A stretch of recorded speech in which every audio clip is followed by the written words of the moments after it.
Right, one last video. So large language models जो हैं, ठीक है, उसके पास आपके पास आप कोई भी चीज़ अगर आप टाइप करते हो अपने फ़ोन में, टी वाई जैसे टाइप किया, तो टाइप की प्रोबेबिलिटी ज़्यादा है आने की as compare to T Y E, ये भी एक वर्ड है, ठीक है।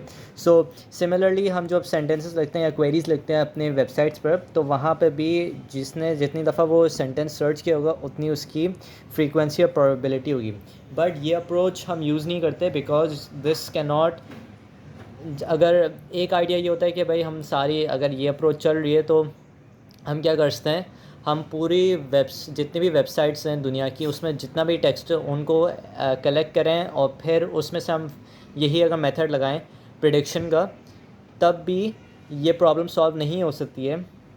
बिकॉज तुम्हारे एक तो सारे पॉसिबल सेंटेंसेस उससे कवर नहीं होंगे, सेकेंडली आपके पास ये जो न्यू सेंटेंसेस भी बन सकते हैं, ठीक है। As years go on new sentences can be created. So हम क्या करते हैं, हम एक टाइम सीरीज अप्रोच करते हैं जिसके अंदर हर वर्ड जो होता है वो अपने प्रीवियस वर्ड पे डिपेंड करता है।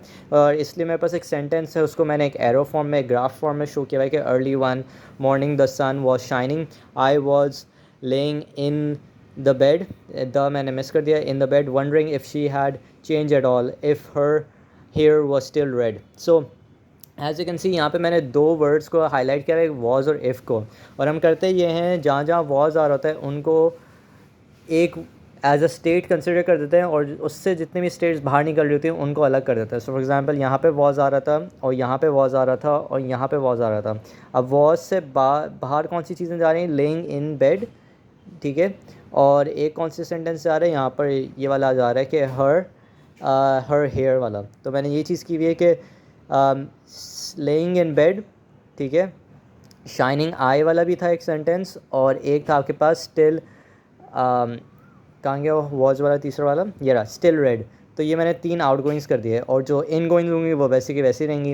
एंड देन ये यहाँ पर फिर जितने हमारे पास आउट गोइंग्स होंगे उनको वन डिवाइडेड बाय वो ऑप्शंस कर दोगे तो वो प्रोबेबिलिटी आ जाएगी। तो 1/3 1/3 1/3, क्योंकि तीन आउट गोइंग स्टेट्स थी। इसी तरीके से इफ़ के साथ भी मैंने यही किया, तो इफ़ के साथ हमारे पास ये आ गई हैं। सो अब इससे क्या हुआ है, हमने एक बेसिकली अपने वॉज और इफ़ को मर्ज करके, वर्ड्स को मर्ज करके ग्राफ बना दिया है। And we are then what we are doing is basically हमने एक मॉडल क्रिएट कर दिया। क्योंकि अगर मैं यहाँ पे देखूँ, early one morning the sun was laying in bed, ये एक मैंने नया सेंटेंस बना दिया। Laying early one morning the sun was shining, I then was the shining, I was laying in the bed, and you can see I can generate this sentence again. So I can not only generate the same sentence, but I can generate new sentences, and those sentences, both of those sentences would be mimicking the original author's style of writing. So ये एक language model बन गया है। Now what we will see is that इसमें भी अभी कुछ drawbacks हैं, उनको हम फिक्स करने की कोशिश करेंगे। सबसे पहला ड्रॉबैक ये है कि अभी सिर्फ ये एक वर्ड पे डिपेंड कर रहा है। एंड हमें ये पता है कि कुछ जैसे LSTM और GRU में हमने देखा था कि वो सॉल्व कर रहे होते हैं लॉन्ग रेंज डिपेंडेंसीज़। अभी ये लॉन्ग रेंज डिपेंडेंसीज़ नहीं सॉल्व कर रही। सो लॉन्ग रेंज डिपेंडेंसीज़ के लिए हमें क्या करना होगा, हमें अपनी ये जो कंडीशनल है, ये कंडीशनल प्रोबेबिलिटी जो है, जो अभी सिर्फ करंट वर्ड और उसके प्रीवियस वर्ड पर है, हमें इसको एक्सटेंड करना होगा, ठीक है। तो उसको हम एक्सटेंड कैसे करेंगे, हम बोलेंगे भाई इस एक वर्ड को नहीं, बाकी सारी वर्ड्स को देखना शुरू कर दो, ठीक है। So we with that we can capture long term dependency. अभी ये सिर्फ एक वर्ड को पीछे देख रहा है, this is called bigram. But जब हम दो और वर्ड्स को पीछे देखते हैं तो वो फिर ट्राईग्राम बन जाता है। सो टेक्निकली ये आपके पास एक सीरीज़ है और इस सीरीज़ को हमें अप्रॉक्सीमेट करना होगा। तो उसके लिए हम फोरियर सीरीज़ यूज़ करते हैं, टेलर सीरीज़ यूज़ करते हैं, या फिर हम टेक्निकली न्यूरल नेटवर्क्स भी यूज़ करते हैं, क्योंकि न्यूरल नेटवर्क्स का काम ही होता है कि वो अप्रॉक्सीमेट कर रहा होता है आपका काम। तो हम क्या करेंगे, हमें न्यूरल नेटवर्क्स के लिए, इस प्रॉब्लम के लिए, हम अपना वर्ड एम्बेडिंग्स तो ट्रांसफॉर्मर्स वाला काम करेंगे। वो क्या है, आपके पास इनपुट क्या होगा, एम्बेडिंग्स, उनके साथ आप अटैच कर देंगे अटेंशंस जो हम ट्रांसफॉर्मर्स में लगते हैं, तो वो पूरा ट्रांसफॉर्मर्स वाला प्रोसेस हो जाएगा, ठीक है। And we would want to also, जब आपके पास ट्रांसफॉर्मर्स वाला काम हो जाएगा तो आपके पास अटेंशन, एम्बेडिंग्स, ये पूरी सारी वर्किंग कंप्लीट हो जाएगी। बट एक पॉइंट आता है जहाँ पर आपसे अगर एक क्वेरी ये पूछता है, आप अगर एक क्वेरी पूछते हो इस लार्ज लैंग्वेज मॉडल से कि अभी ये, सॉरी लार्ज लैंग्वेज नहीं, अभी लैंग्वेज मॉडल बना है, अभी इसको लार्ज लैंग्वेज बनाएंगे। सो लार्ज लैंग्वेज मॉडल बनाने के लिए अगर हम इससे एक क्वेश्चन पूछते हैं कि who is the 16th US president, तो इसका आंसर आना चाहिए अब्राहम लिंकन, ठीक है. This is a fact that it should know. So technically it should also memorise the facts, ठीक है. And the way how we are converting this normal language model to a large language model is that we are stacking up different transformers की layers, ठीक है. so transformers में क्या है, prediction and attention की layers. so GPT-3 में there are like 93 these transformers की layers, ठीक है.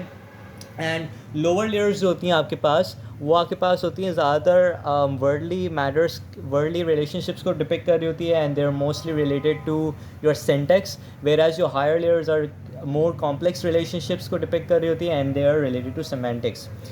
So after all of this, after creating a large language model which can now create stories, it can now create it can do translations, it can write poems, it still struggles with some problems, and the problems are basic arithmetic, spatial relationships के साथ suffer करता है, biasness के साथ, and stereotyping के साथ. Lastly हम देख लेते हैं डीप फेक्स को, ठीक है. डीप फेक्स, अब ये पूरा हट गया टॉपिक, अब दूसरा टॉपिक है डीप फेक्स का. डीप फेक्स के अंदर होता है कि आपके पास एक एन्कोडर होता है, एक कंप्रेसेस द इमेज, जो बहुत डेंसली इंफॉर्मेशन पैक्ड इमेज है, उसको हम कंप्रेस करते हैं, उसमें से फीचर्स निकालते हैं, तकरीबन 300 characteristics which is related to the eyes, nose, mouth etcetera, और वो सारा का सारा हम लेटेंट स्पेस में डाल देते हैं. लेटेंट स्पेस क्या करता है, it learns the general characteristics of these characteristics of a human instead of memorizing, and decoder क्या करेगा, उसको decompress करेगा, and it's going to create the image back again. So the way how we are using deepfakes is that हम दोनों persons को same encoder के through pass कराते हैं, वो latent space के through आता है, and then there's some decoder. So then what we do is that we say कि हम different encoders यूज़ नहीं कर सकते person 1 person 2 के लिए, क्योंकि इसके features different होंगे, इसके features different होंगे, and then उनको relate करना थोड़ा सा मुश्किल हो जाएगा. So what we have to do is we need to pass them to the same encoder. एक ही latent space बनेगी, उस latent space के अंदर जहाँ जहाँ हमारे पास similar features आ रहे होंगे उनको group कर देंगे, and then we can create the image of that second person on top of the first person using these similar features, and that's how you're decoding your images, ठीक है.